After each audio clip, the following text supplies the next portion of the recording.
On va parler de la solidarité. C'est l'une des valeurs que l'on porte chaque semaine, nous, dans notre émission, au travers notamment de notre partenariat avec Kengo, la plateforme de financement participatif bretonne.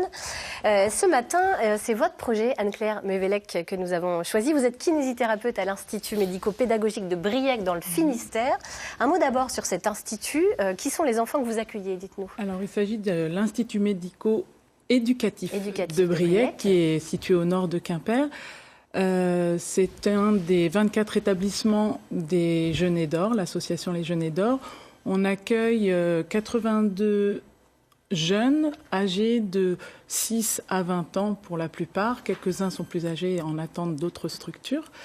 Tous ont une déficience intellectuelle et certains d'entre eux ont un handicap moteur. D'accord. Alors votre projet, on va être très concret, c'est la création d'un parcours des sens à l'extérieur de l'établissement, un parcours avec plusieurs objectifs. Le premier, c'est la marche.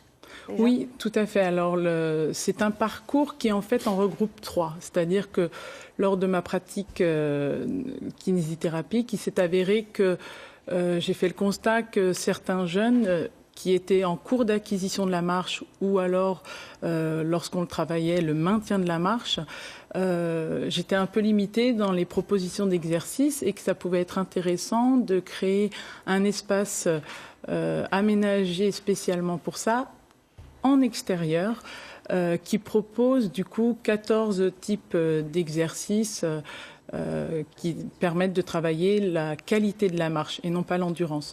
Donc ça va de l'escalier jusqu'à des variations de sol, etc. Alors ce parcours, il est également destiné aux jeunes patients en fauteuil roulant.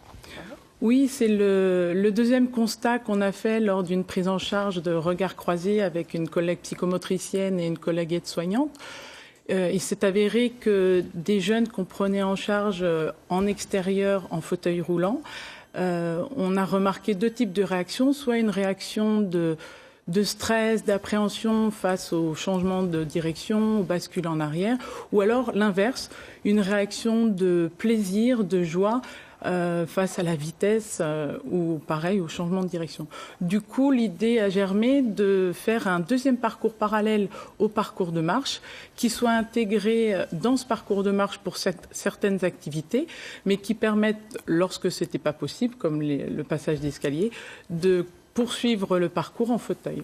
D'accord. Alors, il s'agit aussi, évidemment, avec ce parcours, de favoriser l'éveil de vos patients. Là, c'est le troisième intérêt. De quelle manière ? Alors exactement.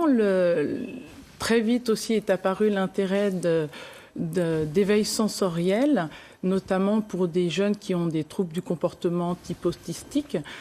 Et donc naît l'idée d'un arche d'objets suspendus, permettant une stimulation visuelle, auditive, tactile.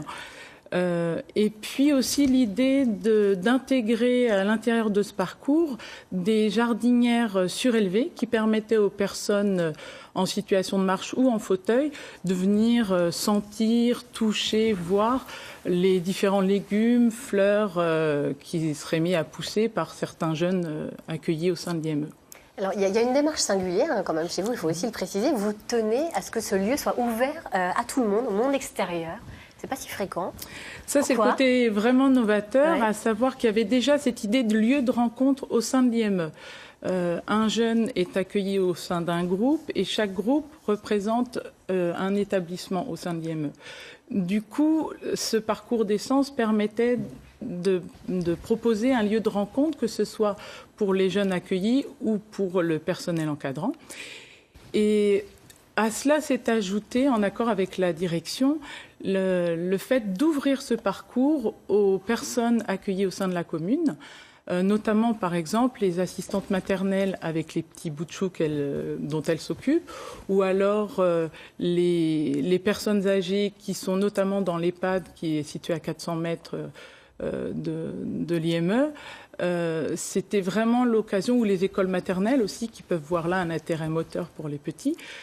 C'était vraiment créer un lieu de lien social qui concourait, pareil, à un des objectifs des Genêts d'Or, de créer des passerelles entre le monde de l'handicap et le monde ordinaire. Alors un tel projet, forcément, ça coûte beaucoup d'argent, près de 55 000 €. Vous lancez donc un appel au financement participatif sur la plateforme Kengo. Il reste une quinzaine de jours pour vous aider.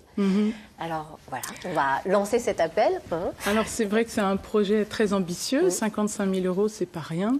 On a déjà un financement interne à l'IME qui est possible, mais l'ARS ne permet pas ce financement puisqu'elle se concentre sur la scolarité, les soins ou l'éducatif des jeunes accueillis.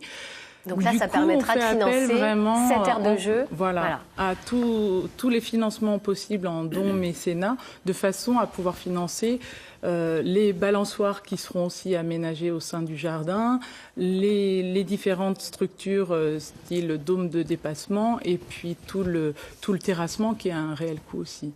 Merci beaucoup d'être venu nous présenter ce projet. Et puis on rappelle que chaque don peut être défiscalisé. C'est important de le préciser. Merci. Voilà un beau projet. Et qu'il faut se dépêcher avant la fin de l'année. Et qu'il faut se dépêcher avant la fin de l'année. Voilà. Jacques Gamblin est bien au courant. Allez, on va tout de suite retrouver Billy dans sa séance de yoga.